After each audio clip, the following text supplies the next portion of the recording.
Today we will look at the surface integral of scalar field. So you can refer to page 169 of your module. Okay, this is surface integral of scalar fields. Okay, so the symbol that you will see when you try to solve the surface integral of scalar field consists of two double integration, and sigma represent the surface, and here you will see a dx represent a surface.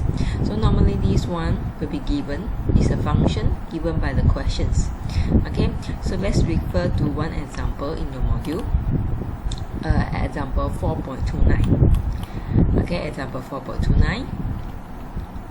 Okay, so you have to solve the double integration, and this is a dx. Okay, so let's look at the questions.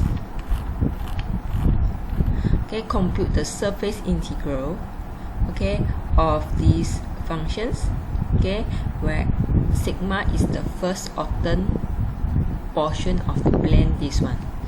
Okay, so first of all we have to draw the plane. So this is a plane, equation for the plane, and the intersection point at each axis is 3. So we can rewrite this one into this way. So the reason why we need to rewrite this thing is when you want to solve the surface integrals, you have to transform the dx into the dA. Okay, so the dA is a projection. Okay, it's the projections. So there are a few projections you can choose if according to your module. Okay, so if you choose the xy projections, okay, so the dx will be transformed into this one. Okay, so you will see xy here, so to represent the xy projections. And if you want to transform it to the other projections such as the yz projection, you can write in this way. Okay, but you have to change your equations here. So here become delta x, this is delta y, and delta x, delta z here. You can also change it to xz projection, but y will be here. So it depends on the structure that you are looking at. Okay, so like in this example, okay, it is easier if you choose the we can choose, okay, xy, zy, or zx projection, but here in this case I choose the xy projections. So xy projection, it means that I have to define all these things. Okay, find the z and then perform differentiation with respect to x, with respect to y. Okay, so that's why I write my equation for the plane in this way. That's why I can get the delta z, delta x, and del z, del y here. So after I get this thing, okay, I replace into the formula, and I get my answer equals to square root 3. Okay, so here it will become square root 3. Okay, so the whole thing here will become square root 3, and the question didn't give us anything here, right? So this one, you no need to consider it, and it will become dA. Since just now I choose the xy projections, okay, I will look at the 3D structure from xy, from the z directions. Okay, so I will see a triangle here. Okay, and for the dA, okay, I have to transform it into dy dx or dx dy. It depends on vertical or horizontal strip technique that I use. So for the dy, okay, for the dy interval, I have to refer down and refer up.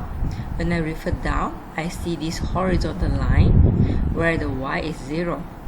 And when I refer up, I see this straight line. And the equation of a straight line you can derive from the equation of the plane. Okay, when the z is 0. So this one will represent the equation of this straight line. So when I refer up, I see the straight line. So I put the equation of the straight line here. And for the dx, I have to look at my vertical line. Okay, the minimum value of my vertical line stop at 0, and the maximum of my vertical line stop at x equals to 3. That's why my x will be from 0 to 3. Okay, and the next I perform differentiation as usual. I can get my answer equal to 7.79. Okay, so this is how you solve the surface integral of scalar field. We look at one more example here. Okay, hence find the total mass of the thin sheet that has the shape of the surface in part A and the density function at the point x, y, z is 2xy. Okay, so here they ask you to find the mass. Okay, to find the mass. Okay, so we have to include this density function in our surface integral here.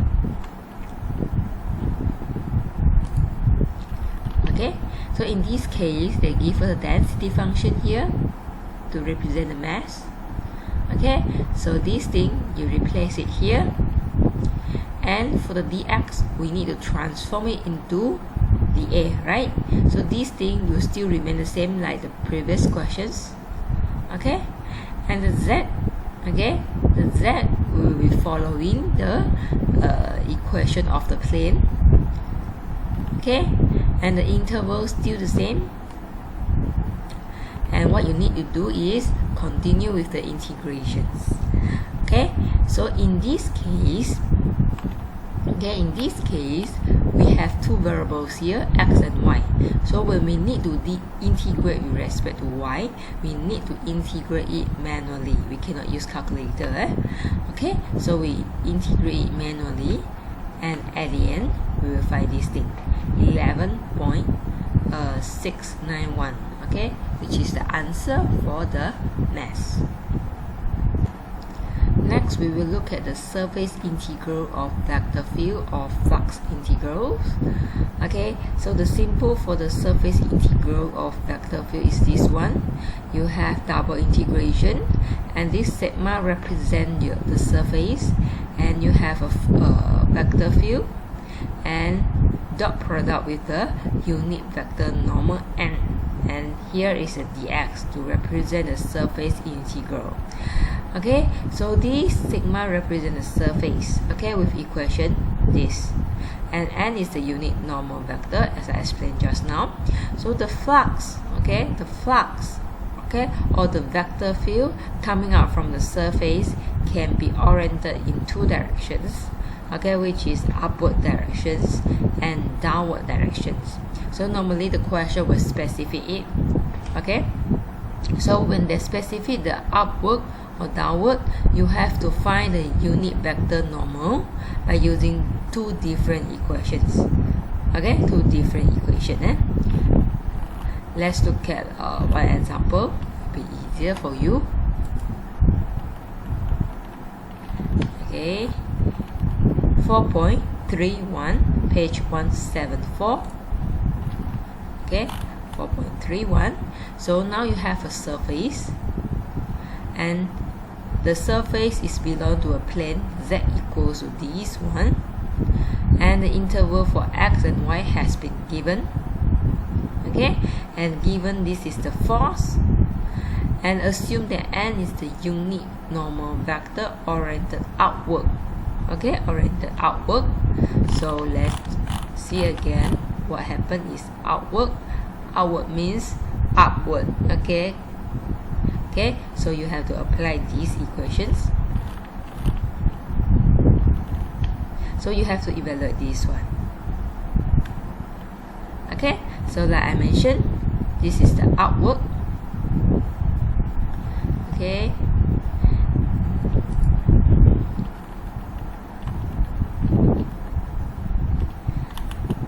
we have to apply this equation. So for our function z equals to xy, I need to find the del z del x, which means the fx. Okay, so when I differentiate it, I will get y. So for the del z del y, fy, I will get x. Okay, and these two things I will remain. Okay, I will remain here. So now the dx, okay, will be transformed into this one, right?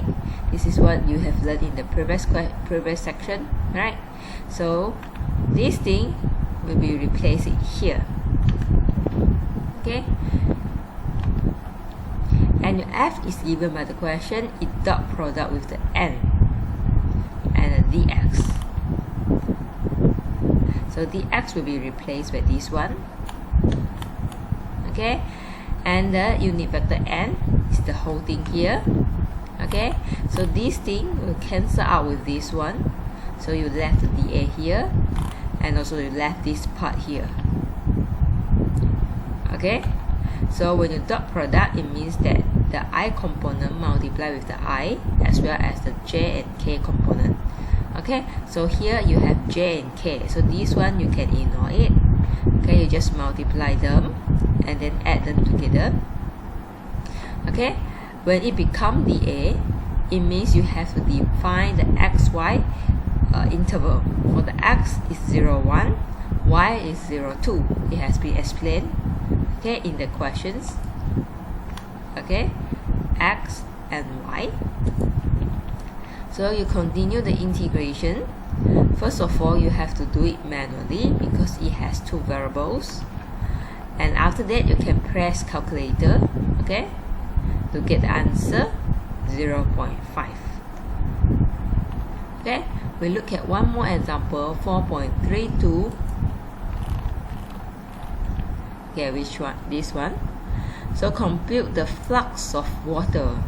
Okay, so now you imagine, okay, there is a flux of water through the cone. This is the equation of the cone that lies above the plane z equals to 0. So this is the cone and oriented by an upward unit normal vector. Okay, so you should use the equation of upward. Okay, the velocity vector f is given by this one. Okay, so you have to find the flux of water, which means that you have to solve the surface integral of the vector field. Okay, so let's look at the solutions. Okay, so this is a symbol that you have to use. Question give you this one, and the unit vector normal equation that you have to use is this one. Okay, upward or outward. Okay, so in order to find this thing, first of all, I have to use the equation of my cone. Okay, and I perform differentiation with respect to x. I will get this one, and for the y, I will get this one, right? Okay, and I replace it into the unit vector normal equations, and this part I will just remain it because it will be cancelled with the equation of dx. Okay, so as the result, I will have this one, and here I skip a step because this is 3x. Okay, when it multiply with the unit vector normal n, okay, it become 3x squared. Okay, and this one remain. This one become positive, as well as this part. This is 3y. So 3y, when you multiply with this one, it will become positive y squared. Okay, and this 6 multiplied with the k, you will have this one. Okay, and the dA will stay behind. So in this case, we need to define the xy projection interval. So if we look at this cone, when we refer to xy projection, basically we see a circle. So for circle, okay, it is better if we use, okay, the polar coordinate or the cylindrical coordinate, which means that we have to define the interval for our r and also the theta. Okay, so for the r, okay, we have to check what is the radius of the circle here. So when the z is equals to 0, the r will be, you can check from here. Okay, this is the equations of the cone. When the z equals to 0, okay, you will find that this is the equation of a circle, and the radius of the circle will be equals to 4. Okay, that's why I'll draw this thing. Okay, you can check from here. Okay, the equation of a circle is here, and it is a complete circle. That's why the theta is 2 pi up to 2 pi. So I transform this thing into the dA into the r, dr, d theta, and I insert my interval.